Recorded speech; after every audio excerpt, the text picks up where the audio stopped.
Aujourd'hui, c'est un mardi qui empruntera un chemin très droit où l'on évoquera l'inexistence légale de la dot et des mariages religieux. Que faut-il savoir, que faut-il comprendre sur ce sujet très croustillant qui n'existe pas? Bonjour et bienvenue. Bonjour la famille, c'est Francky toujours. Suivez Matin Bonheur de 6h25 à 7h30 sur RTI 1. Ouais, je vous salue, en tout cas, bonne journée à tous et bon boulot.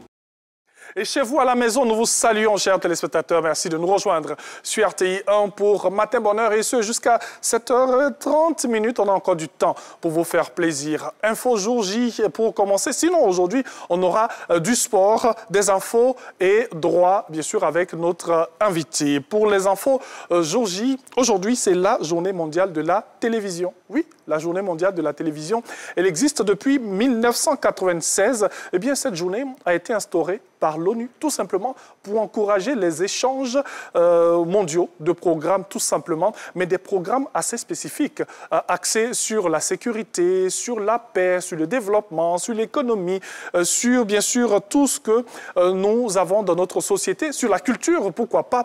Et oui, aujourd'hui, nous retenons, il faut le dire, c'est la journée mondiale de la télévision. Et pour cette journée, nous allons faire une belle incursion, bien sûr, dans nos populations pour avoir les différents avis sur cette belle journée. Ce sera bien sûr pour tout à l'heure. Allez, pour l'instant, on s'installe tranquillement avec la couleur du temps et juste après, on aura la belle Carmelia pour le Flash.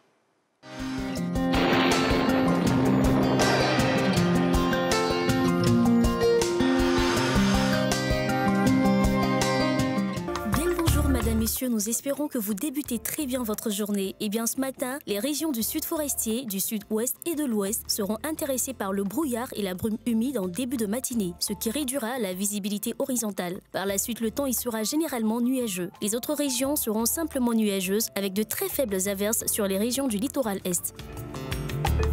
Quant aux températures, on notera 25 degrés dans la ville d'Abengourou, 28 degrés à Abidjan, 25 degrés à Adiaké, 23 degrés dans les villes de Bondoukou et Bouaké, 22 degrés dans les villes de Boundiali, Bouna et Daloa, 25 degrés dans les villes de Dimbokro et Gagnoa, 22 degrés à Guiglo, 20 degrés à Kong, 27 degrés à Korogo, 23 degrés dans la ville de Mans, 19 degrés dans la ville d'Odiéné, 25 degrés à San Pedro, 26 degrés à Sassandra, 24 degrés à Séguéla, 23 degrés dans la ville de Soubré, 25 degrés dans la ville de Tabou, 23 degrés à Tiasalé, 22 degrés à Touba et enfin 24 degrés dans la ville de Yamoussoukro.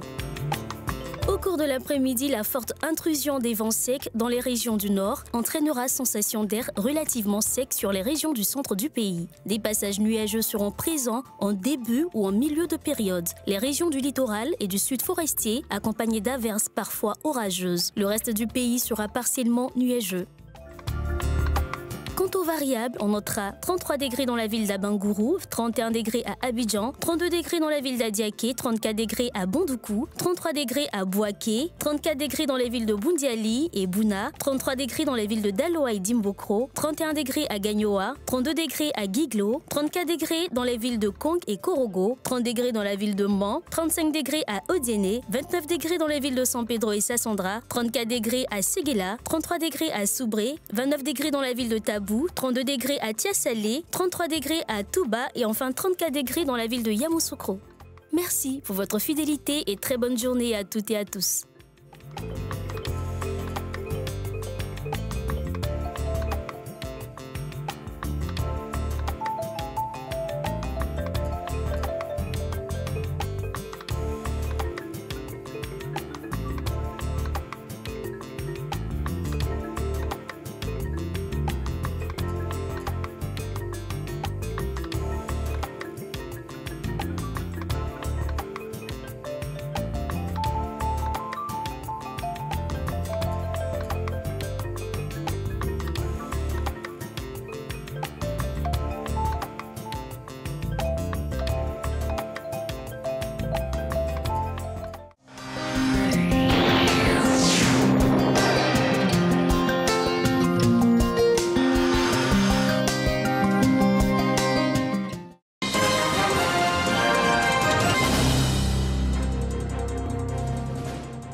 Bonjour à tous. Direction l'Allemagne. Le président Alassane Ouattara est à Berlin. Il prend part à la conférence de haut niveau sur l'initiative Compact avec l'Afrique du G20. À ce rendez-vous, le chef de l'État a participé à un panel, occasion de présenter les atouts de la Côte d'Ivoire. On reste en Allemagne. Le président Alassane Ouattara s'est entretenu avec le chancelier allemand. Parmi les sujets abordés, la coopération ivoiro-allemande, le renforcement des échanges commerciaux et l'accroissement des investissements privés en Côte d'Ivoire. À Ouattouré. Le président de la République, Alassane Ouattara, reçu par le chancelier allemand Olaf Scholz à Berlin. Les bonnes perspectives de coopération entre la Côte d'Ivoire et l'Allemagne, les sujets d'intérêt commun, notamment la sécurité, le financement des économies africaines, la mobilisation d'investissements privés en faveur de l'Afrique, étaient au centre des échanges.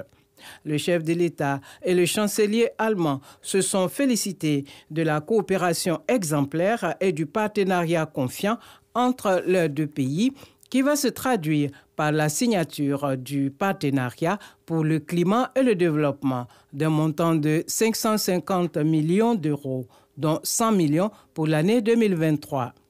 Ils se sont également réjouis de leur convergence de vues sur les défis mondiaux actuels en matière de sécurité, de lutte contre le changement climatique et de développement des énergies renouvelables. À présent, retour en terre ivoirienne. Le ministre de l'Équipement et de l'Entretien routier était sur le chantier de la Y4. Objectif, s'imprégner de l'avancée des travaux. Après cette visite, le ministre a annoncé l'ouverture probable à la circulation vers la mi-décembre. Mahama Traoré pour le compte-rendu. Par endroits, les engins s'attellent à coucher le bitume. Plus loin, la chaussée est déjà praticable, sauf quelques points critiques encore à traiter pour faire de la Y4, voie de contournement d'Abidjan, l'ouvrage tant attendu. Longue de 27 km, elle relie dans sa phase actuelle les communes de Cocody, Abobo et Anyama, juste à proximité du stade Alassane Ouattara d'Ebempe, où se joueront des matchs de la prochaine Coupe d'Afrique des Nations en janvier et février prochain. L'urgence est donc de mise. Ce lundi, le ministre de l'Équipement et de l'Entretien routier est sur le terrain pour s'enquérir de l'état du chantier à 78% de taux d'exécution. Surtout pour suivre à la lettre les instructions fermes du chef du gouvernement de livrer le chantier dans les meilleurs délais. Raisonnablement, il y a combien d'ouvrages qui ne sont pas terminés? Raisonnablement, on a un seul ouvrage qui est vraiment le problématique aujourd'hui sur les 5 points critiques qu'on avait vus la dernière fois. Tous les autres ouvrages, on est capable de les terminer avant le 15. Les choses semblent bien avancées. Sur les 19 ponts et échangeurs à bâtir sur la Y4, 16 sont déjà prêts. Les 3 autres en cours de construction. Amédée Kouakou se montre optimiste. Du carrefour d'Alépé jusqu'au stade de Bempé. Là, nous avons donc 14 km. Le chantier est très bien avancé, mais vous voyez que là-bas, on a beaucoup plus de montagnes. Donc, il y a beaucoup plus de ponts à construire que nous avons quasiment terminé.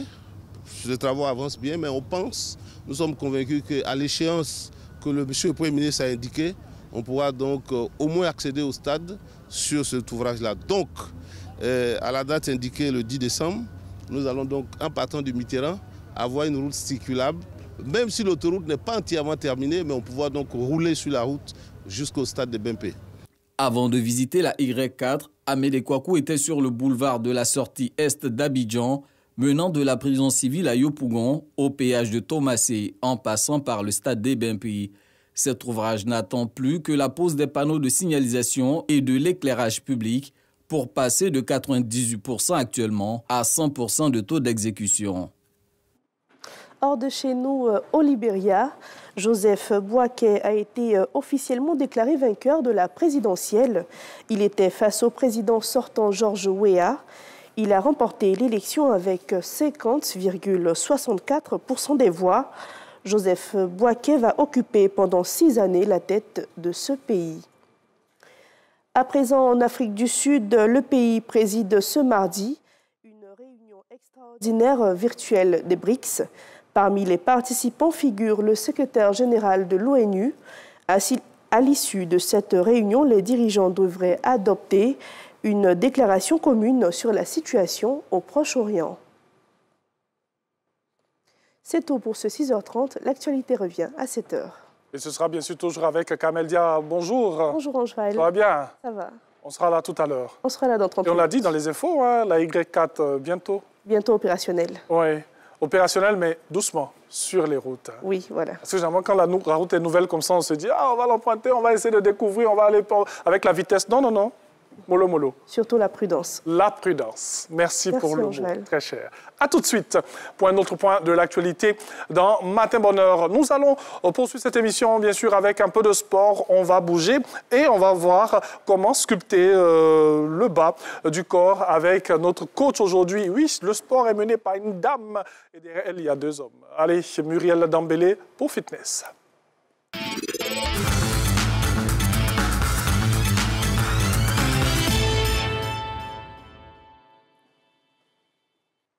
Alors, bonjour, je suis Muriel Dambélé et avec moi, coach Kamagaté et coach James. Aujourd'hui, on va travailler le bas du corps, on va faire un body squat, côté barre du corps. Allez, c'est bon? On peut commencer. On va tout simplement aller squat. On va travailler le bas, comme je l'ai dit, squat en profondeur et on revient. Pour les squats, veillez à ce que les talons restent dans le sol et que le genou ne dépasse pas les orteils, c'est bon? On reste là. Et 2, et 3. Poussez bien la hanche vers l'arrière, dos droit, poitrine surtout haute. Ça va nous servir d'échauffement. Essayez d'écraser plus bas. Stop. Marchez.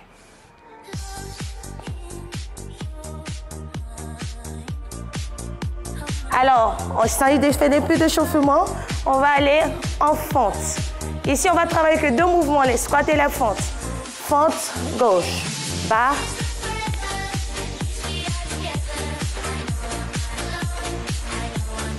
Genou arrière qui fléchit, comme si on allait se mettre au sol. C'est bon? Restez. 3, 2, 1. Suite. 3, 2, 1. Suite. 3, 2, 1. Suite. 3, 2, 1. Suite. 3, 2, 1. On revient, on va squat.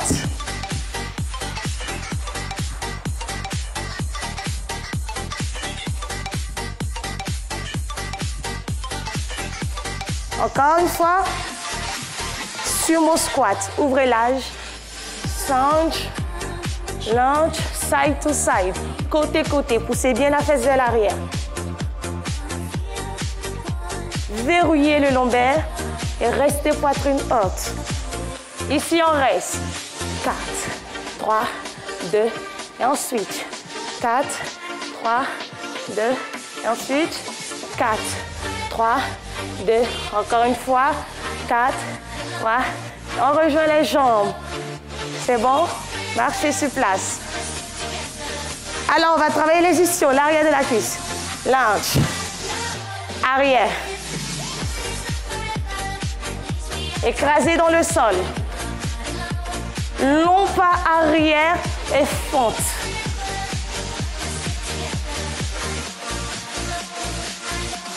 Encore.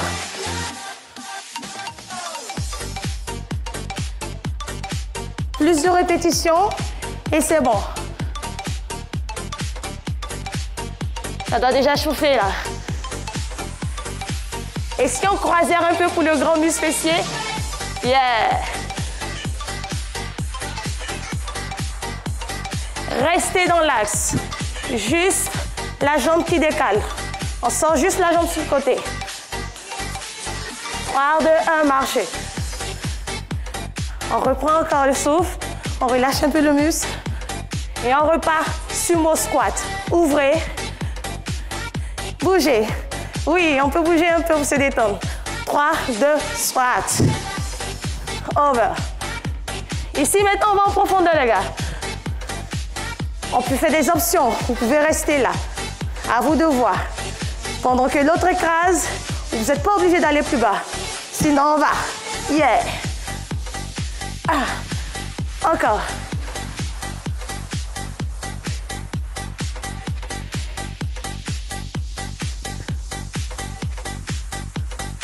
3, 2, 1, marchez. Ah.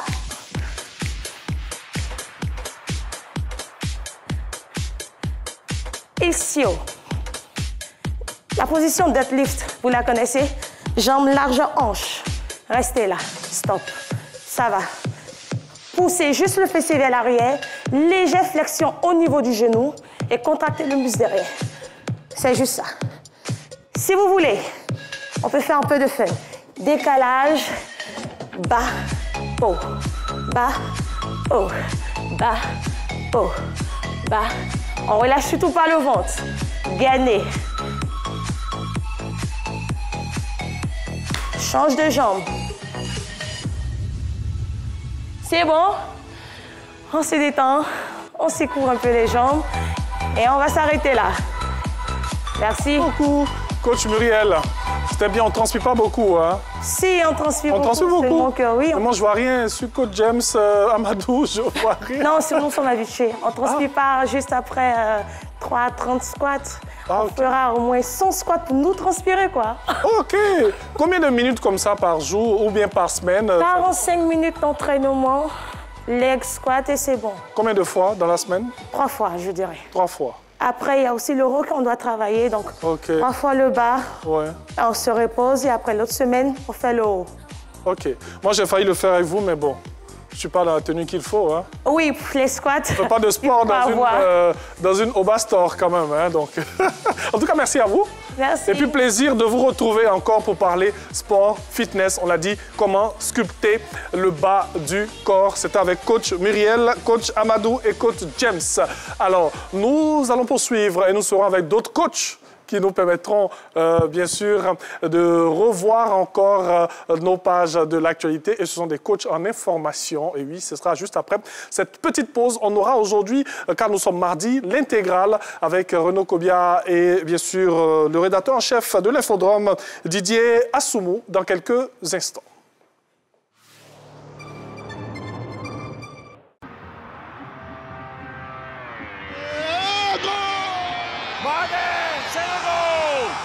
Six groupes de dinosaures et de carnassiers. Des équipes de combattants irréductibles, prêts à livrer bataille jusqu'au bout. Des stars à voir et aduler. L'Afrique du football est en feu et ses supporters bouillonnent d'impatience. Qui aura le dernier mot au soir du 11 février 2024? Restez branchés sur les chaînes et supports digitaux du groupe RTI. La ferveur commence maintenant. La CAN, c'est chez nous.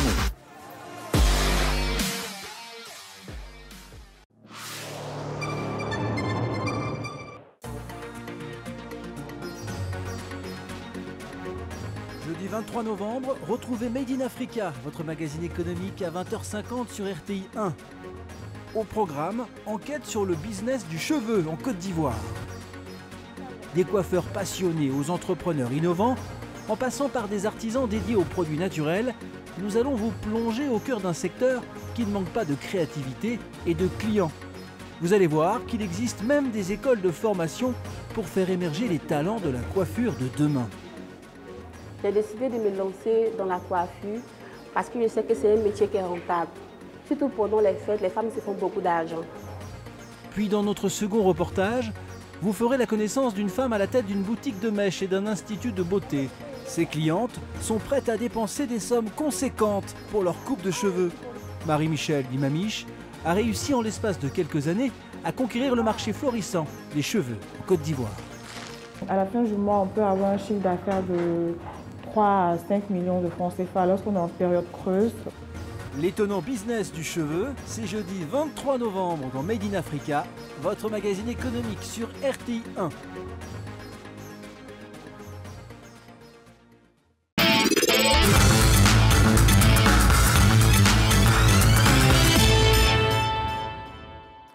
Bonjour à tous et merci de nous retrouver pour notre rendez-vous du mardi en compagnie de Didier Assoumou, on le rappelle, un rédacteur en chef de l'Infodrome. Bonjour Didier. Bonjour Renaud, bonjour à toutes et à tous. Merci de nous retrouver pour l'intégrale de la revue de presse qu'on démarre aujourd'hui avec Fraternité Matin qui nous apprend que le chef de l'État Alassane Ouattara a participé au 4e sommet du G20 sur l'investissement et à la 5e édition de la conférence de haut niveau du Compact Afrique du G20 et c'était en Allemagne. Effectivement Renaud, mais avant il faut rappeler que le chef de l'État Alassane Ouattara a quitté donc Abidjan le 3 novembre dernier où il s'est rendu d'abord à Paris, ensuite en Arabie Saoudite où il a participé donc au sommet Arabie Saoudite-Afrique les 9 et 10 novembre dernier. Oui. C'est donc ce dimanche que le chef de l'État Alassane Ouattara s'est rendu donc à Berlin où comme tu l'as dit, il participe à la 5e édition de la conférence de haut niveau sur l'initiative du Compact Afrique et du G20. Cette initiative, justement, vise à promouvoir les économies africaines auprès des investisseurs des pays du G20. Elle a été lancée en 2017 sous la présidence allemande du G20 et cette initiative, justement, est revisitée depuis ce lundi entre les chefs d'État africains et les pays du G20. Il s'agit, justement, pour le chef de l'État Alassane Ouattara, d'inviter les investisseurs allemands à se rendre en Côte d'Ivoire et d'investir massivement dans le secteur de l'énergie, dans le secteur de l'agriculture, mais également dans les infrastructures. Oui, le chef de l'État il a exprimé clairement au chancelier de la République fédérale d'Allemagne, M. Olaf Scholz, et il a également rencontré le président allemand, son nom, je vais y aller doucement parce que c'est en allemand, Frank-Walter Steinmeier. Effectivement, le chef de l'État, donc en marge de ce sommet, a beaucoup de rencontres bilatérales. Après, donc, le président allemand et le chancelier allemand, le chef de l'État, séjourne toujours à Berlin et il continuera donc de rencontrer en marge de ce sommet des investisseurs et également des hommes politiques du côté de Berlin. Avec toujours pour objectif de les ramener en Côte d'Ivoire pour investir dans plusieurs secteurs stratégiques. Vous l'avez dit, Didier, l'eau, l'électricité et d'autres secteurs porteurs encore de l'économie ivoirienne. En tout cas, le chancelier allemand a salué justement la coopération entre la Côte d'Ivoire particulièrement et l'Afrique en général et donc l'Allemagne et surtout les pays du G20. Il a invité donc les uns et les autres à renforcer cette coopération en vue de permettre à l'Afrique justement d'accéder aux énergies renouvelables. Énergie renouvelable qui va faire du bien à toute l'Afrique, hein, bien évidemment. Absolument. Oui. Didier, on s'intéresse aux infrastructures. Ici, en Côte d'Ivoire, on revient à Abidjan et le ministre Amédée Kouakou rassure sur la disponibilité de la voie Y4, j'y arrive, hein, d'ici au 10 décembre. Effectivement, on se rappelle, Renaud, le chef du gouvernement, Begré Mambé, ministre donc, des Sports également, avait donné un délai de 45 jours, un ultimatum, on peut le dire ainsi, de 45 jours donc, aux opérateurs qui travaillent justement sur les différentes infrastructures. On sait que nous sommes à moins de 50 jours donc, de la CAN et l'infrastructure justement de la Y4 permet donc d'accéder au stade Ebimpe dans la commune de passer par toute la ville d'Abidjan. Effectivement. L'aéroport. Effectivement. Donc, pour se rendre compte de l'effectivité des travaux et de l'avancée, justement, des travaux, dans ce délai de 45 jours, il faut le souligner, le ministre de l'Infrastructure, Amédée Kouakou, s'est rendu hier sur les lieux. Il a visité 26 km donc, de cette Y4. Il a affirmé que même si les travaux ne sont pas terminés à 100%, donc, la voie permettra d'accéder au stade des Bimpe à partir du 10 décembre prochain. En tout cas, c'est tout ce qu'on souhaite pour cette voie de contournement du district d'Abidjan qui va permettre à tous les visiteurs qui seront là à l'occasion de la CAN 2023 d'éviter tous les bouchons de l'aéroport international d'Abidjan jusqu'à Ebimpe. Et on le sait, quand les voies sont bouchées à Abidjan, c'est compliqué. Donc cette voie, elle tombe à pic. Donc dans 45 jours, 45 jours, ce sera prêt. On retournera se rendre compte donc, de l'ultimatum du chef du gouvernement aux opérateurs de cette route. Mais on espère, comme l'a dit le ministre, ils sont à 78% de taux de réalisation. Et donc, d'ici le 10 décembre, comme il a affirmé, cette voie sera donc circulable. pour le bonheur de toutes les populations abidjanaises. Et puis, Didier, on s'intéresse à Soir Info, qui nous parle de la première édition du Salon international du contenu audiovisuel d'Abidjan qui s'est ouvert hier autour du thème pour un écosystème audiovisuel et cinématographique africain pourvoyeur d'emplois à l'ère du numérique. Effectivement, depuis donc, ce lundi, les acteurs du cinéma et de tout l'écosystème cinématographique se sont retrouvés donc, sur les bords de la lagune Ébrié. Le ministre de la Communication a invité les participants à réfléchir justement sur cette thématique de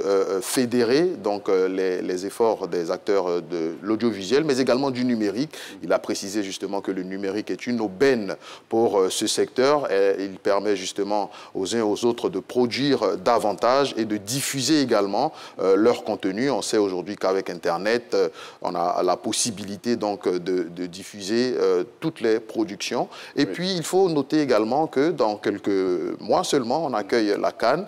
Et la ministre de la francophonie a invité donc les créateurs de contenu à en faire davantage pour permettre justement au monde entier de découvrir la Côte d'Ivoire sur toutes ses facettes. Cette rencontre est unique en son genre, c'est la première édition donc, et elle permet à tous ces acteurs de réfléchir à l'avancement donc de l'industrie cinématographique en Côte d'Ivoire et en Afrique. Et le ministre Amadou Coulibaly l'a dit, hein, la révolution numérique est porteuse de croissance car elle offre d'importantes opportunités de création et d'innovation, opportunités qui sont à saisir.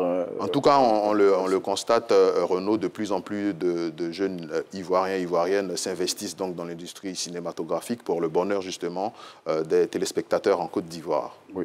Et bon, un autre sujet hein, qui ne va pas forcément faire le bonheur des populations d'Atekoubé, où il y a eu un drame hier, 8 mineurs qui ont été arrêtés suite à des affrontements qui ont malheureusement causé une perte en vie humaine. Les faits se sont effectivement déroulés le vendredi dernier dans la commune d'Atekoubé. 2 groupes de jeunes communément appelés les enfants en conflit avec la loi se sont affrontés justement dans cette commune. Renaud, il s'agissait donc de la conquête d'une fille, selon donc les informations relayées dans le journal. Et malheureusement, il y a eu mort d'homme, un mort donc à la suite de cet affrontement. Heureusement, la police a réagi vigoureusement. Les 8 mineurs donc, ont été arrêtés à la suite de cette échauffourée dans la commune d'Atekoubé. Vivement que la police multiplie donc les descentes dans les quartiers difficiles et justement permettre à ces jeunes d'être resocialisés. On sait que l'État a ouvert donc des centres de resocialisation dans plusieurs endroits de la Côte d'Ivoire et ces centres-là justement servent donc à redresser, il faut le dire, donc ces jeunes en conflit avec la loi. Bon, ces jeunes, hein, parmi les 8, hein, dont l'âge est compris entre 13 et 17 ans, qui malheureusement, vous l'avez dit, hein, ont été à la base du décès d'un autre enfant, un élève. Hein. Absolument, oui, un élève de 13 ans également. Bon, Didier Assoumo, sortons de cette note triste hein, pour retrouver une note plus joyeuse. Eh bien, les éléphants de Côte d'Ivoire, hier, se sont imposés face à la Gambie sur le score de 2-0. Bon, ils sont dans la dynamique de la victoire, hein, de l'écrasante victoire contre les Seychelles. Après donc, la pluie de buts au stade Ebimpe face aux Seychelles, 9-0, les éléphants de Côte d'Ivoire ont hier battu également l'équipe gambienne, c'était en Tanzanie, sur le score de 2-0. 6 points plus 11. La Côte d'Ivoire donc se hisse à la tête du groupe F devant le Gabon, le Burundi, le Kenya, la Gambie et les Seychelles. Alors il faut rappeler que la Coupe du Monde 2026 se déroulera du 11 juin au 19 juillet prochain, simultanément aux États-Unis, au Canada et au Mexique. Ah oui. La Côte d'Ivoire donc est bien partie, Renaud, pour participer encore une fois à cette Coupe du Monde après certainement avoir remporté la CAN à Abidjan. Ben, en tout cas, c'est tout ce qu'on souhaite aux éléphants de la Côte d'Ivoire et à tout le pays qu'on nous fasse vibrer du 11 au 13 février 2023. Rends-nous maintenant la coupe ici. Avec les maillots originaux pour les supporters. C'est une recommandation du COCAN.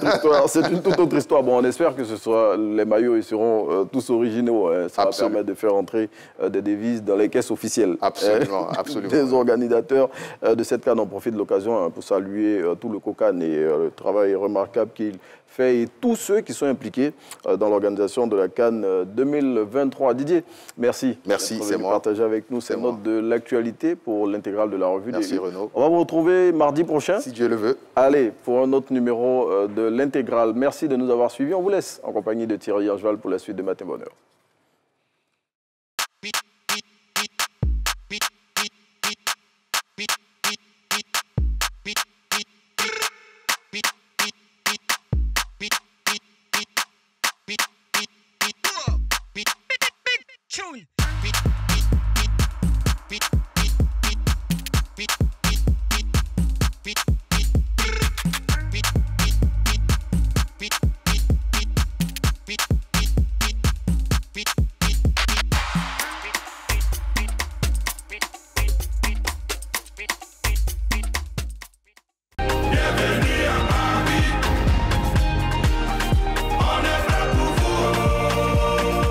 RTI, diffuseur officiel et exclusif de la CAN Total Énergie 2023.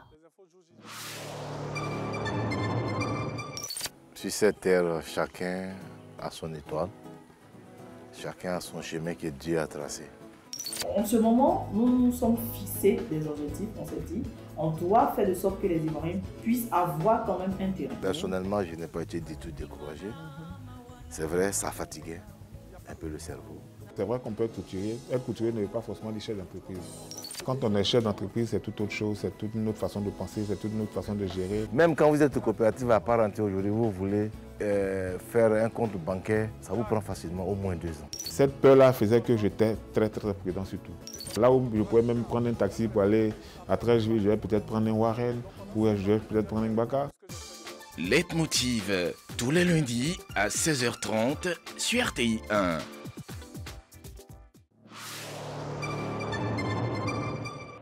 À 12, saison 4, les primes.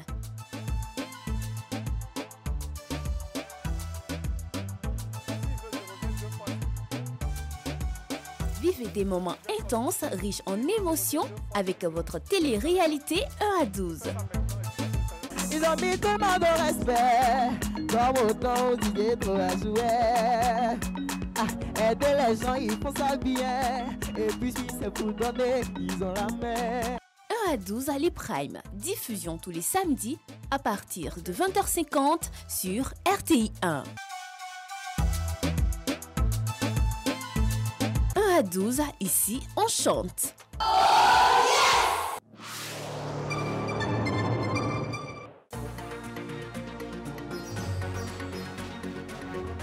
Jeudi 23 novembre, retrouvez Made in Africa, votre magazine économique à 20h50 sur RTI 1. Au programme, enquête sur le business du cheveu en Côte d'Ivoire. Des coiffeurs passionnés aux entrepreneurs innovants, en passant par des artisans dédiés aux produits naturels, nous allons vous plonger au cœur d'un secteur qui ne manque pas de créativité et de clients. Vous allez voir qu'il existe même des écoles de formation pour faire émerger les talents de la coiffure de demain. J'ai décidé de me lancer dans la coiffure parce que je sais que c'est un métier qui est rentable. Surtout pendant les fêtes, les femmes se font beaucoup d'argent. Puis dans notre second reportage, vous ferez la connaissance d'une femme à la tête d'une boutique de mèches et d'un institut de beauté. Ses clientes sont prêtes à dépenser des sommes conséquentes pour leur coupe de cheveux. Marie-Michel Dimamiche a réussi en l'espace de quelques années à conquérir le marché florissant des cheveux en Côte d'Ivoire. À la fin du mois, on peut avoir un chiffre d'affaires de 3 à 5 millions de francs CFA lorsqu'on est en période creuse. L'étonnant business du cheveu, c'est jeudi 23 novembre dans Made in Africa, votre magazine économique sur RTI 1. Avant d'entamer la deuxième partie de cette émission, sachez que nous sommes ensemble depuis 6h25. On a démarré ce temps d'antenne avec la couleur du temps. Ensuite, un premier point de l'actualité, du sport à vous proposer. Et Renaud et son invité nous ont permis de revenir sur nos actualités avec des commentaires. Et c'est l'intégrale, c'est ce que nous vous proposons tous les mardis, bien sûr, dans Matin Bonheur. Allez, dans quelques instants, il sera 7h et nous nous avons déjà dépassé 7 heures, je disais. Nous allons revenir, bien sûr, avec notre sujet d'aujourd'hui. Je l'ai dit, on parlera droit en compagnie de notre invité. Et nous revenons aussi sur le quiz de Cannes. Hier, on a eu le quiz de Cannes. J'espère que vous avez pris bonne note, mais aujourd'hui, nous allons donner les résultats. Donc, quelle est la poule qui évoluera au stade Amadou Gon Coulibaly de Korogo? C'est bien sûr la poule E, le groupe E, voilà. Et le gagnant pour ce jour, c'est Franck Aristide Oka. Franck Aristide Oka, que nous allons recevoir ici. C'est ici que nous allons lui remettre, bien sûr, son lot et devant tout le monde pour montrer, bien sûr, la véracité de ce que nous faisons depuis le début de cette saison 8 de Matin Bonheur, dont je reviens sur le nom. Franck Aristide Oka, c'est le gagnant du quiz de Cannes pour cette semaine. La semaine prochaine, on aura encore une autre question à vous proposer. Allez, on va aller avec une autre pause pub et on va se retrouver dans quelques instants pour la suite de Matin Bonheur. Ne zappez pas, on aura un sujet très croustillant qui n'existe pas. Vous allez comprendre le pourquoi. Étincelante et sublime comme une femme africaine, 100% palme, sans cholestérol, pur et digeste. L'huile Nada vous accompagne dans la réussite de vos repas.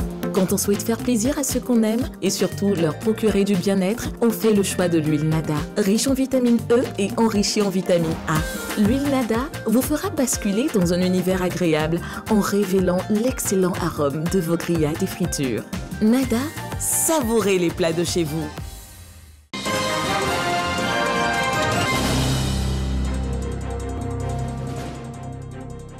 Bonjour à tous. Hier lundi, s'est tenue l'ouverture de la première édition du Salon international du contenu audiovisuel. Distributeurs, producteurs de contenu et acteurs se retrouvent sur une même plateforme. Pendant 3 jours, ils seront instruits sur les méthodes pour s'adapter à l'ère du numérique. Grace Kondo pour le reportage. Le Salon international du contenu audiovisuel d'Abidjan, SICA 2023, cette rencontre, la première du genre, initiée par le ministère de la Communication, rassemble pendant 2 jours des participants venus des 4 coins du monde. Il s'agit entre autres de distributeurs, de producteurs, d'acheteurs de contenu, de scénaristes, de diffuseurs, ainsi que des plateformes Internet. Le SICA se veut une lucane de partage d'expériences en matière de contenu audiovisuel. Le marché ivoirien reste quand même une référence sur le continent africain. Donc ici, on va dire, pour nous également, ça reste un gros tremplin. On préfère venir travailler ici pour pouvoir rayonner plus sur l'Afrique. C'est beaucoup plus facile de commencer ici. Le travail sera plus dur, mais il sera plus pérenne. Pour nous, il s'agit surtout de présenter notre catalogue parce qu'on a un catalogue de 1500 heures qui alimente nos chaînes, mais également qui permet d'alimenter d'autres chaînes, dont celle de la TNT localement et des chaînes africaines et panafricaines internationales. Ensuite, c'est de proposer tout ce qu'on a aujourd'hui en matière de nouvelles productions, notre line-up, tout ce qui est dans le pipe et qui va sortir bientôt. Et puis aussi présenter en avant-première un documentaire sur ce grand homme qu'a été Bernard Dadier pour nous tous. Et donc la RTI est productrice de ce documentaire. Un espace de découverte des métiers de l'audiovisuel à travers des conférences, des panels et des rencontres B2B autour du thème pour un écosystème audiovisuel et cinématographique africain pourvoyeur d'emplois à l'ère du numérique. Ce thème interroge la forte relation qu'il y a entre la production audiovisuelle, le numérique qui s'est imposé sur toute la chaîne de valeur en révolutionnant les formats, les usages, les modes de consommation et la création d'emplois, préoccupation majeure de nos sociétés modernes. La production audiovisuelle est source de création de richesses. C'est pourquoi ce salon a tout son sens au dire des émissaires du gouvernement. Le public ivoirien revient dans les salles de cinéma. Dans les années 70, nous avions 70 salles de cinéma, dont 26 à Abidjan. Elles ont progressivement fermé leurs portes à partir de 1998, suite à différentes crises locales mondiales. L'État a un ambitieux programme de réhabilitation de salles. Ce moment est important parce qu'aujourd'hui, les populations apprécient et il y a un intérêt renouvelé pour les œuvres et le contenu audiovisuel. Le SICA s'inscrit dans la volonté du chef de l'État, son Excellence, M. Alassane Ouattara, de faire de la Côte d'Ivoire un pays à revenus intermédiaires de tranche supérieure. Le SICA veut être ce studio à ciel ouvert, avec comme scène et décor tous vos projets de réalisation. Le SICA veut écrire avec vous de beaux scénarios qui vont nous permettre de produire des contenus authentiques, originaux, inspirés pour les chaînes de télévision, les médias en ligne, les réseaux sociaux de notre continent et pourquoi pas du monde.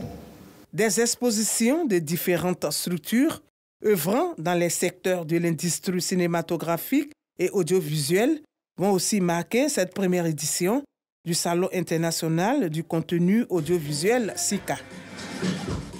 À présent, on vous propose une immersion au sein de la RTI. Les candidats de la télé-réalité 1 à 12 ont visité les locaux de la Maison Bleue. Une opportunité pour eux de voir de plus près le monde de l'audiovisuel. Souleymane Denis Songou et Abdoulaye Koné. Petite visite d'imprégnation des enfants de 1 à 12 ans de la télé-réalité dans les locaux de la RTI. Quand ils découvrent le studio A, c'est très ému qu'ils expriment leurs sentiments. Je comptais être juriste, mais quand je vois un grand plateau télé, ça me donne quelques envies d'être journaliste. Si je veux être une journaliste, j'aime quand on présente les choses qui se passent dans la vie.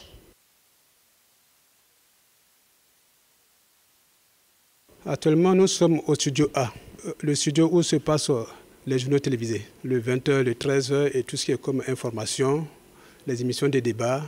C'est pour leur faire comprendre comment les techniciens, les journalistes, les producteurs font tout pour qu'ils reçoivent les images et le son chez eux, à la maison. Et dans quel cadre et avec quel esprit.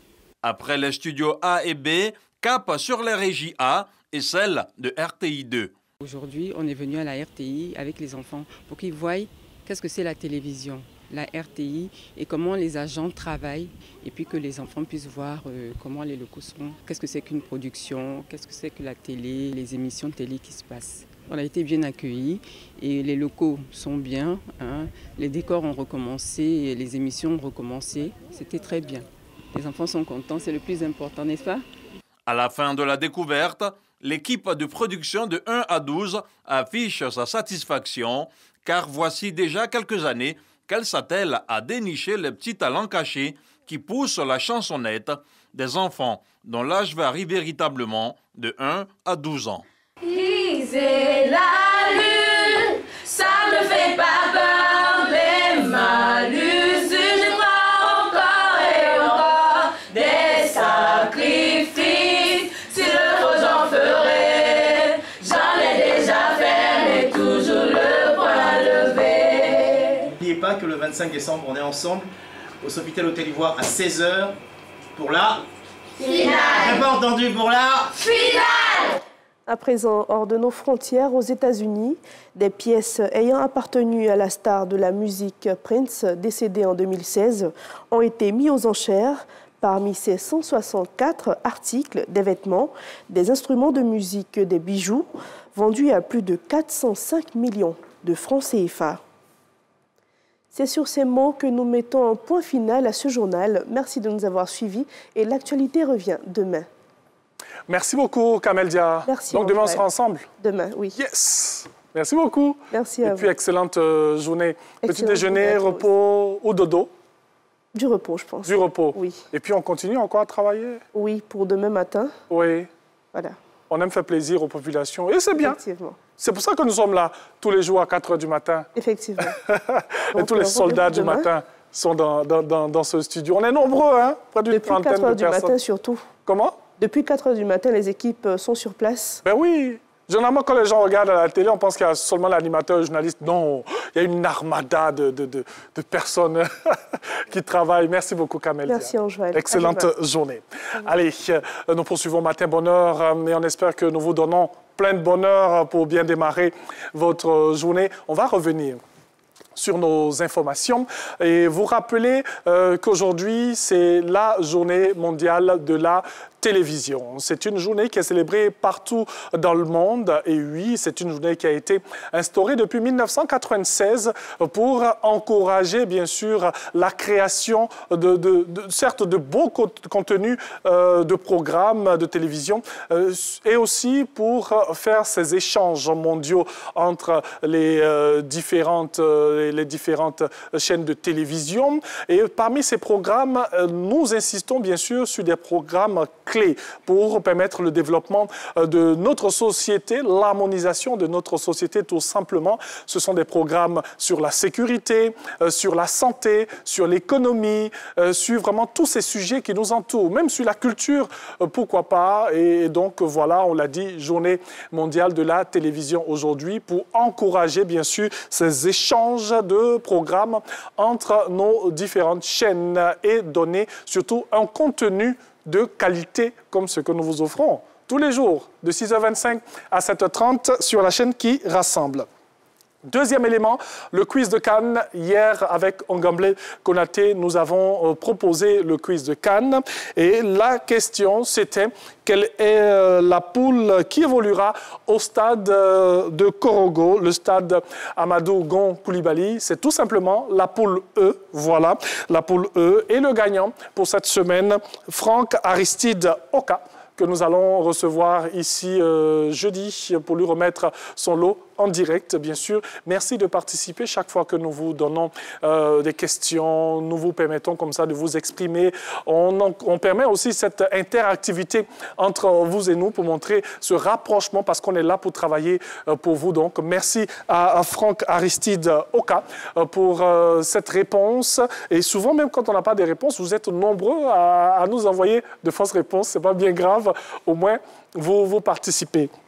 On va redonner le numéro de téléphone, ce sera bien sûr pour tout à l'heure. Alors, pour l'instant, nous allons parler droit dans cette émission. Et oui, je l'ai dit, ce sera un mardi qui va emprunter un chemin très droit pour évoquer un sujet très croustillant qui n'existe pas dans quelques secondes.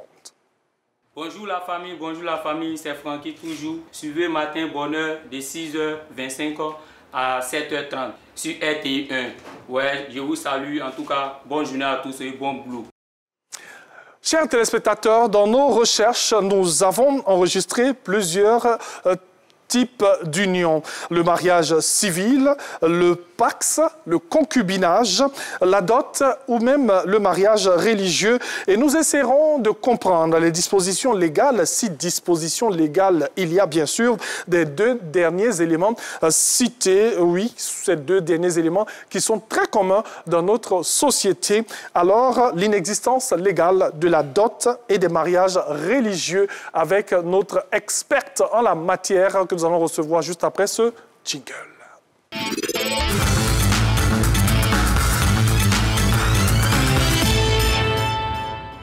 Et nous la recevons, Sandrine Adon, voilà, que je reçois toujours avec beaucoup de plaisir, qui nous offre son beau sourire. Bonjour et bienvenue, installez-vous dans votre salon. Voilà, on espère que vous êtes très bien installés. Vous pouvez venir ici, c'est possible? D'accord. Voilà, venez juste là. Voilà. On va dire que je veux le rapprochement, mais c'est important. Il faut se rapprocher pour bien discuter.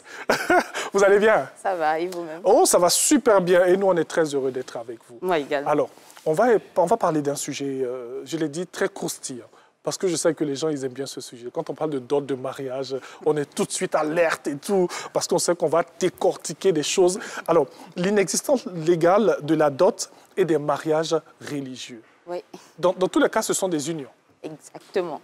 Exactement. Qu'il s'agisse de mariage religieux, oui, de dot ou même de mariage traditionnel, ça reste des unions. Parce qu'on est en face de deux personnes qui se mettent ensemble pour former une relation de couple. Tout simplement. Tout simplement. Et moi, j'ai envie de demander à vous une question assez simple. C'est quoi le mariage? Alors, au sens du droit. Oui. Au sens du droit. Avec elle, on reste dans le droit, hein? On ne sort pas du droit. Oui. Au sens du droit, oui, le mariage, c'est l'union d'un homme et d'une femme âgés de 18 ans révolus, célébré par l'officier d'état civil. C'est ça le mariage en droit ivoirien. Mais sociologiquement, le mariage, c'est l'union d'un homme et d'une femme, simplement. Voilà. Je vais bien m'asseoir parce que ça commence à devenir intéressant, cette histoire-là. Alors, on parle de l'inexistence d'une union. Hein? Qu'est-ce que cela signifie, même si on comprend aisément le mot inexistence? Qu'est-ce que cela signifie? L'inexistence en droit. En droit. Bien sûr. Non, il n'y a pas de souci, ils ont compris. Les amis, quand vous nous écoutez, mettez en droit à côté. Oui. Allons-y. L'inexistence est la valeur de quelque chose qui n'a jamais existé, en fait. Donc, on va parfois l'opposer à la nullité. Donc, ce qui est nul est différent de ce qui est inexistant. Si par exemple, vous voulez faire annuler quelque chose, c'est parce que vous avez reconnu une valeur à cette chose que finalement vous la faites annuler. Or, ce qui est inexistant ne peut pas être annulé parce que lui, il est considéré comme n'avoir jamais existé. Donc l'inexistence d'une union va faire référence à toutes les unions qui juridiquement n'existent pas. C'est aussi simple que ça. Alors, nous sommes dans une société où, je vais dire de griffe, nous sommes obligés d'avoir ce passage-là, passer par la dot, par exemple. Pourquoi dit-on que la dot, voilà, qu'elle n'existe pas légalement en droit ivoirien? Bon, c'est partout, c'est dans toutes les familles, c'est dans toutes les coutumes, c'est dans toutes les cultures africaines. Non, dans la culture africaine et dans presque plusieurs pays, je peux le dire, la dot existe. La manière dont elle se matérialise est différente d'une coutume, d'une culture à une autre. Oui, bien sûr. C'est bien ancré dans nos pratiques. Seulement au niveau de la loi, le législateur ivoirien, il a fait quelque chose quand même d'assez, bon, pas drôle, mais en 1964, on va faire un peu d'histoire. Allons-y. On se retrouve après les indépendances. Donc, la Côte d'Ivoire décide de se doter d'un ensemble de règles juridiques bien propres à elle pour justement rompre avec la loi qui venait du colon et tout. Donc, on prend une loi sur le mariage. Et dans cette loi, on décide que le seul mariage qui est valable, c'est le mariage qui est célébré devant l'officier d'état civil. Et plus loin, le législateur va même interdire la dot. Donc, ceux qui pratiquent la dot sont passibles de peine d'emprisonnement et même d'amende, de paiement d'amende. Et donc, on se retrouve avec une dot qui est pénalement réprimée. On va évoluer jusqu'en 2019. Ça, c'était avant. Voilà. Précision importante. Bien sûr. Pas de confusion. Bien sûr. Donc, depuis 1964 jusqu'en 2019, cette loi avait cours. Cette loi existait. C'est seulement en 2019 que le législateur va venir nous dire que finalement, on avait demandé à ce que vous ne fassiez pas la dot, que c'était interdit. Vous le faites. Donc, faites-le. Faites-le. Malgré tout, ça n'a pas de valeur pour moi. Seulement, je la dépénalise. Parce que j'avais déjà dit dès le départ qu'on pouvait vous emprisonner ou bien vous punir d'une peine d'amende. Maintenant, on ne vous punit plus. Mais malgré tout, ça n'a toujours pas de valeur légale. C'est pour ça qu'on dit que la dot est juridiquement inexistante. Parce que le législateur ne l'a pas élevé au rang de l'union civile ou ne lui a pas donné une valeur légale. En tout cas, merci de nous permettre de dormir aujourd'hui un peu plus intelligent avec ce que vous nous dites et ça nous permet de mieux comprendre. Alors, on va parler maintenant des unions religieuses. Que faut-il entendre par union religieuse simple? Alors, ici, on parle d'union religieuse simple parce que généralement, il y a des unions religieuses qui interviennent après le mariage civil. Elles n'ont pas la même valeur que l'union religieuse qui va intervenir avant la célébration du mariage civil. Je m'explique. Toujours avec cette même loi de 1964, le législateur avait interdit la célébration des unions religieuses qui n'étaient pas précédées d'un mariage civil. Donc, il était carrément interdit au ministère des cultes de célébrer, par exemple, le mariage à l'église ou à la mosquée, peu importe la religion qu'on pratique, sans qu'on ait présenté au préalable un certificat de mariage. Toutefois, nous, les Ivoiriens, personne ne respectait cette règle, sauf peut-être certaines religions. Mais en majorité, on a certaines confessions religieuses qui ne respectaient pas les règles. Et le législateur n'a jamais, disons pas le législateur, mais personne n'a jamais été emprisonné parce qu'il a fait un mariage religieux sans avoir fait un mariage civil. Seulement, ce mariage-là n'avait aucune valeur légale. Il était classé ou bien rangé dans la même catégorie que tout ce qui est union de fait. Et même le législateur a donné une période, on va dire ce qu'on a appelé une période transitoire, pendant laquelle il permettait aux personnes qui étaient mariées avant la nouvelle loi, donc de 1964, de venir régulariser leur situation. Et ceux qui ne le faisaient pas étaient considérés comme de simples concubins. Okay. Donc, au regard de la loi, si vous êtes doté, marié religieusement ou traditionnellement, vous êtes considérés comme des concubins. Et donc, votre mariage religieux simple n'a pas de valeur juridique, ce qui fait qu'il est inexistant légalement. Tout à l'heure, on va évoquer les conséquences de ces unions. C'est vrai que vous l'avez dit, mais on perdu là-dedans. Bien sûr. Et ça se fait tout le temps. Bien sûr, tout le monde le fait. Et ce qui est marrant, c'est que ça se fait toujours avant le mariage civil. Bien sûr. On ne sait pas pourquoi. J'aime à le dire, si on peut aller jusqu'au mariage traditionnel, religieux, avec toutes les règles que ça implique, qui sont bien plus compliquées, selon moi, que le mariage civil. Et comment? Pourquoi ne pas aller jusqu'au mariage civil avec tout ce qu'on a déjà fait pour pouvoir bénéficier des effets légaux de ce mariage-là? Mais bon, après... Je pense qu'aujourd'hui, vous allez pousser des gens à sortir de la dot. J'espère bien. Pour aller jusqu'au mariage, civil. Alors, on va parler maintenant des conséquences. Quelles sont les conséquences juridiques en droit de la famille pour les personnes qui contractent ces unions dites inexistantes? Alors, comme je l'ai dit tout à l'heure, le législateur les considère simplement comme des concubins. Et c'est grave, parce qu'il n'y a pas d'effets légaux attachés à votre statut. La loi ivoirienne n'a pas légiféré sur le concubinage. Il ne produit aucun droit. Vous ne pouvez pas bénéficier des régimes matrimoniaux, de l'obligation, par exemple, de choisir un domicile ensemble, de pouvoir, par exemple, exercer les droits, l'obligation de fidélité. Par exemple, on ne peut pas vous poursuivre, excusez-moi du terme, pour adultère dans une union simple, en fait. Moralement, oui. Légalement, non. Parce que, justement, votre union n'a pas de conséquences juridiques. Quel que soit ce qui va arriver. Exact. Parce qu'il va arriver forcément certaines choses. Seulement, je ne sais pas, peut-être que la question va suivre, entre les deux partenaires en griffe, il n'y a pas d'obligation légale. À l'égard des enfants, par contre, ça sera tout autre chose. Vous êtes intelligente, vous avez vu dans mon conducteur. Oui, allons-y. Donc, on y va? Allons-y. Voilà. Donc, à l'égard des enfants, par contre, les règles sont préétablies. Il y a une filiation qui est établie entre les parents et leurs enfants. Donc, les enfants bénéficient des mêmes droits que des enfants qui seraient nés, par exemple, dans le mariage. Donc, il n'y a vraiment aucune distinction ou aucun problème de ce côté-là. La loi ivoirienne garantit les droits de tous les enfants de manière équitable. Seulement, l'enfant ne sera pas considéré comme un enfant légitime, il sera seulement un enfant naturel. Donc peut-être au niveau des règles de reconnaissance, par exemple, une femme qui est mariée en griffe religieusement avec quelqu'un ne peut pas aller reconnaître pour le compte de son mari l'enfant qui est né. Il faut forcément qu'il soit marié légalement. Il faut que le père aille lui-même reconnaître l'enfant ou qu'il fasse une procuration spéciale. Alors que dans le mariage, l'épouse peut aller reconnaître l'enfant né dans le mariage pour le compte de son époux. Mais pourtant, ce que vous dites, ça existe, hein, ce que vous venez de dire. C'est en fraude de la loi qu'ils le font. Ah, OK. Ceux qui le font, ceux qui vont par exemple à la mairie et qui ne sont pas mariés légalement et qui arrivent à faire reconnaître l'enfant à quelqu'un qui n'est pas présent, c'est en fraude de la loi.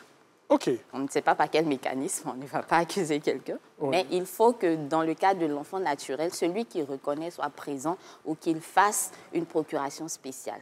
Et donc, c'est l'une des limites seulement dans le cadre de l'enfant. Sinon, au-delà de ça, dès lors que l'enfant est reconnu, il bénéficie des mêmes droits, le droit à la succession, le droit à la protection, tous les droits qui sont dus à un enfant, les enfants en bénéficient.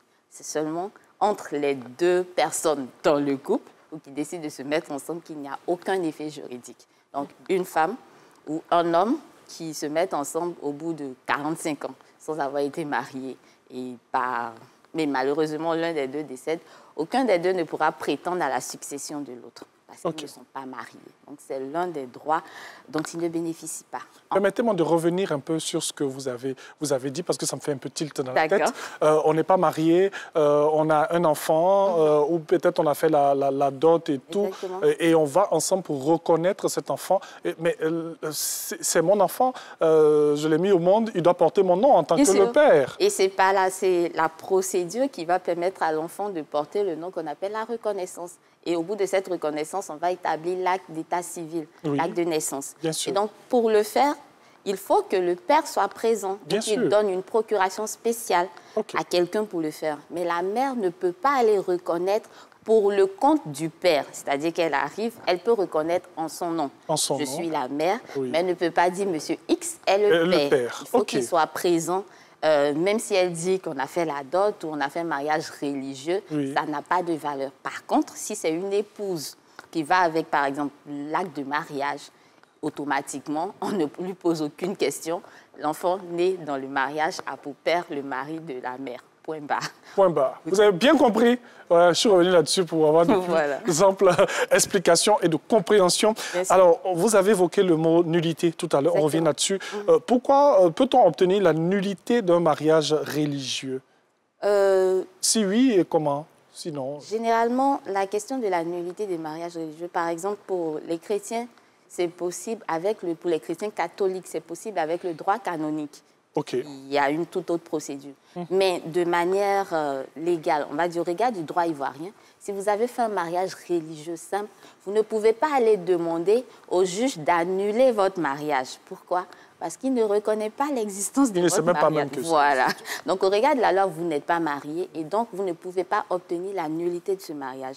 Votre union n'est qu'un simple fait social qui n'engage que vous seul, finalement. Donc, la nullité d'un mariage religieux simple n'est pas possible. Si, par contre, il a été précédé d'un mariage civil, c'est plutôt ce mariage-là qui peut faire l'objet d'une annulation. Vous voyez un peu la nuance. Donc, il faut forcément qu'il y ait eu un mariage civil au préalable, suivi d'un mariage religieux, pour qu'on puisse annuler sur la base du mariage civil. Mais le mariage religieux simple en lui-même ne peut pas faire l'objet d'une annulation parce qu'il n'existe pas. Toutefois, il y a des mariages qui ont été reconnus. Je vous ai parlé tout à l'heure d'une période transitoire. Votre mariage a été reconnu pendant cette période transitoire, mais qui date quand même de 1964. Voilà. Si les règles pour une annulation sont toujours en vigueur, vous pouvez, sur cette base-là, parce que votre mariage aura acquis une valeur légale. Mais vu qu'on n'est plus en 1964 et que le délai, la période transitoire est passée, il n'y a plus de possibilité. Alors, est-ce que notre loi, puisqu'on parle de la loi ivoirienne, du droit ivoirien, est-ce que notre loi accepte d'autres formes de mariage à part celui que nous connaissons? Non. Non. Il reconnaît parfois pour certaines situations des effets aux unions autres, mais il ne reconnaît aucune autre forme de mariage en l'état actuel des choses depuis la loi de 2019, qui est très récente. Le législateur a reprécisé que le mariage qui produit des effets, c'est le mariage légal. Le mariage civil, voilà, qu'on appelle mariage civil. Voilà, exactement. Donc, je pense qu'il est vraiment ferme sur sa position. Et depuis 1964 jusqu'en 2019, presque plus de 60 ans, il continue d'être ferme sur sa décision. Donc, on attend de voir. Mais pour l'instant, il est mieux d'aller jusqu'au mariage légal pour bénéficier de tous les avantages légaux qui s'y attachent. Bien sûr. Merci d'avoir évoqué le mot « avantage ». Parce que lorsqu'il y a le mariage civil, il y a tout ce qui... protection juridique surtout. Oui, la protection juridique, c'est bien dit. C'est vrai que les bons hommes comme nous, là, voilà, mais quand on est dans ce qui n'est pas légal, on fait ce qu'il faut. En tout cas, vous incitez tout le monde à aller au mariage civil. Et vous, là, allez-y au mariage civil, c'est important. Il y a les avantages, comme elle a dit, et puis il y a cette protection juridique. Si demain, il y a un problème, on peut réagir. Bien sûr. Surtout s'il y a des enfants aussi. Oui, également. Donc, vous avez la famille légitime qui est créée par le mariage. Vous avez des droits qui sont garantis, qui sont fixes, qui ne peuvent pas être battus en brèche comme dans les autres unions. Donc, socialement, tout le monde peut se permettre de vous spolier. Par exemple, on va se retrouver avec une femme qui a été avec un homme. Pendant des années, ils ont construit des choses ensemble. Finalement, le monsieur décède et ils ne sont pas mariés. Et on va entendre que la femme a été spoliée, la belle famille lui a arraché. Légalement, la belle famille ne lui a rien arraché. Légalement,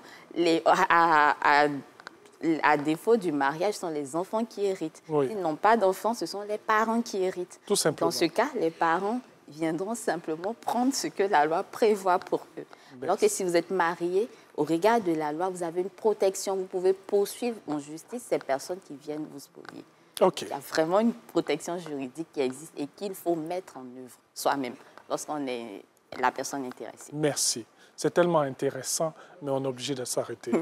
Voilà, on est obligé de s'arrêter là pour vous dire merci. Merci en tout cas. On espère qu'on a tout dit. On va peut-être revenir sur certains aspects. Une autre fois, on va se mettre debout, on va se retrouver là dans le centre pour dire merci à tous nos téléspectateurs. Donc, pour la citation du jour, tous les moments sont à qui connaît le prix, voilà, sont chers à qui connaît le prix. Merci à la réalisation qui me permet de rattraper mon latin. Tous les moments sont chers à qui connaît le prix du temps, la patience et rien que la patience dans le silence, pourquoi pas. Merci à Jacques Brou, merci à toutes nos équipes, à toutes ces personnes qui sont dans ce studio, bien sûr, qui nous permettent comme ça de vous faire plaisir, depuis 6h25 minutes. Et merci à Obastor pour la collection épicurien. C'est beau, non? Oui, c'est très beau. OK, merci beaucoup. Merci à vous, Sandrine. Donc, on va retrouver mardi prochain, Inch'Allah. Et surtout à vous, portez-vous bien. Que Dieu vous garde. Excellente journée, excellent mardi sur la chaîne qui rassemble. À bientôt.